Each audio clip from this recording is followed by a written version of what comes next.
Boys at Chillian here. Let's turn the heat up and talk about eBay. So, as many of you guys know, for the past two or 3 years, I've been building tools to make my eBay business better, faster, stronger. That's how the song goes, right? And that's mostly been software and tools like that. So, all the listing, I'll show you all the postcards I have right now. All these postcards behind me right here, these are the 1200s, here's the 2000s, here's the 1000s back there, 100s. All of these are listed, and I used a series of automatic workflows to center the postcards, rotate them, list them, crop them, all that fun stuff. To the point now where I've got about 300,000 postcards for sale, which is quite a bit.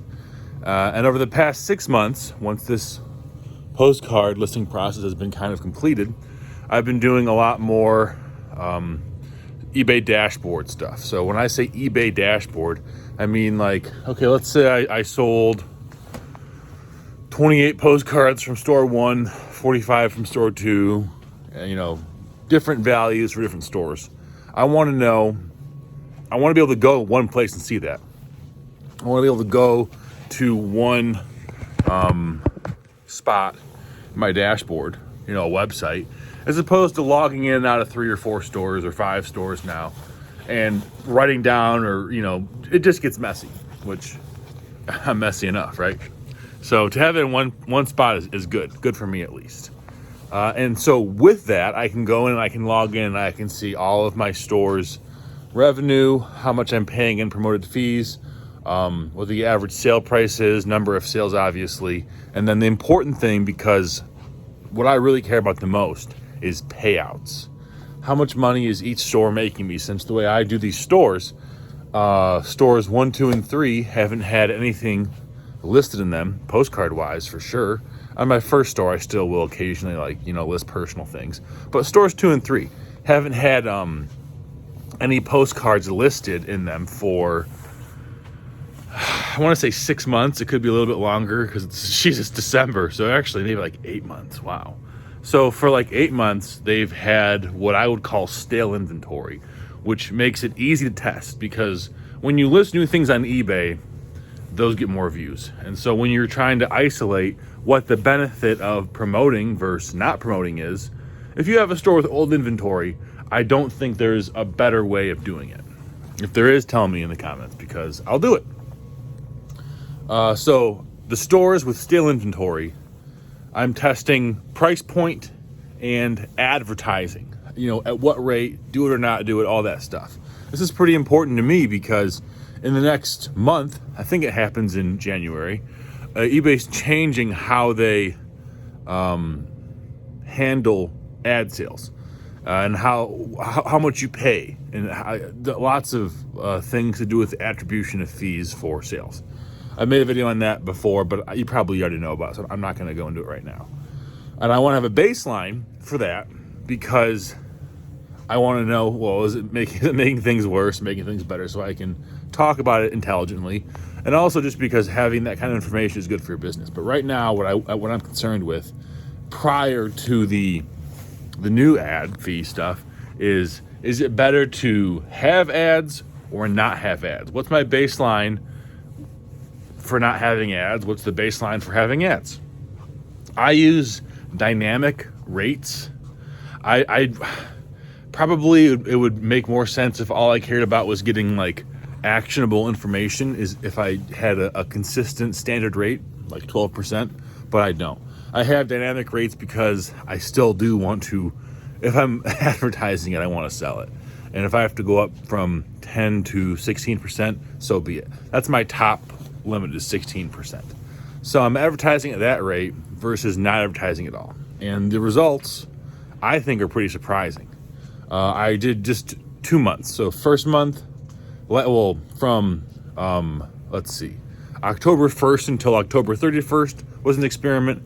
And then from November 1st, November 31st was an experiment, or 30th, however many days there are. Maybe I'm a day off.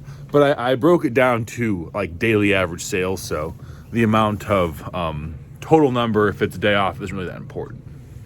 And here are the two biggest factors. So once you hit probably 3 months of stale inventory, that's what I call it, you don't really see much of a decay on your store, or at least I don't in the niche that I'm in.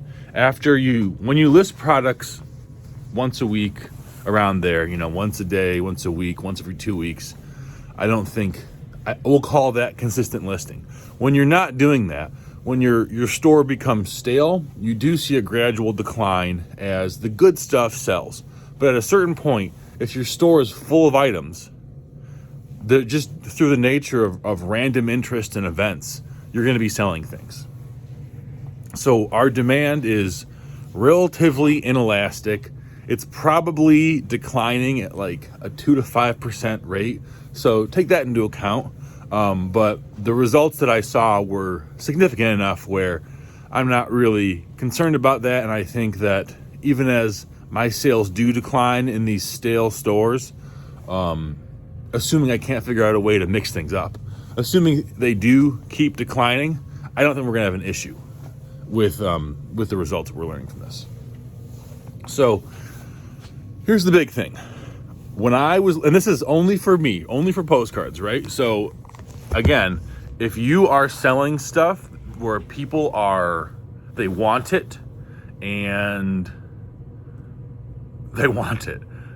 you're listing a lot of stuff every 2 weeks and it's selling consistently, I'm not convinced that advertising is good for your business. Okay? I could be totally wrong, but I don't think I am wrong. I think that I'm right. I think that advertising is best used for businesses that have stale inventory, have a large amount of inventory, and they want to increase the rate of return in exchange for less return in the long run. Because that's kind of how I'm looking at it is, okay, yes, with advertising, I'm making more profit, but the counterpoint to that is, oh, well, you're just selling things faster. You're not selling more. And if I was going to be alive for 1,000,000 years, sure, I guess I'm okay waiting to get that money back, but I'm not. And so that's the first step is, yes, I am okay making that change. I'm okay making that exchange where I will, for a portion of my sales, I will make less net profit for the sake of more net profit across the entire store.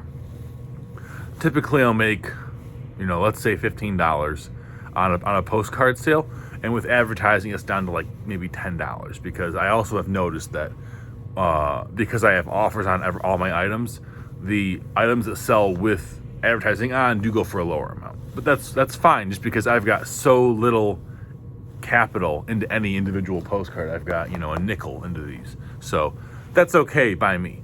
But here are like the numbers, and if you've waited all this time and all you want to hear about the numbers, I'm sorry it took me so long, but I think everything I said up until this was important to establish context for everyone else in the room. I know you're an expert. Okay, sorry for delaying you 8 minutes and 27 seconds.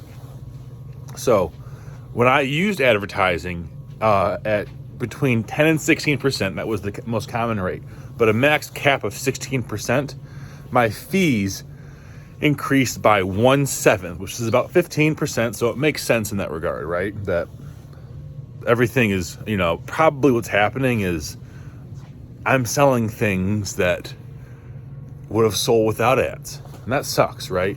Like seeing a fee increase of, $100 per store per week sucks. But here's the other thing. The net payout amount increased by about 22%. So that's like between a fourth and a fifth. So that's good. In my mind, that's good. Yes, like I said, the counter argument is, oh, well, those things would sell already. Or another, to play devil's advocate, oh, well, you're paying ads on things that would already sell by themselves. And those two things are definitely true. There's no guarantee that ads are causing new items to sell. But what I care about, again, is optimizing for what has the largest payout. And in my instance, selling old inventory, things that have been, in some cases, I'll sell postcards that are, at this point, almost 3 years old. So if I can sell them in 3 years instead of 7 years, of course, I will take that smaller payout. And that's what my unique to my store data is telling me that if you pay a seventh more in fees, you'll make about a little less than a quarter more in net profit. And to me, it's a good trade-off. I'm just making this video to give you guys, a little look into my experience and my thought process. If you found it helpful, give it a thumbs up and subscribe to my channel, and let's talk about eBay nerd stuff because I like it. See you guys later.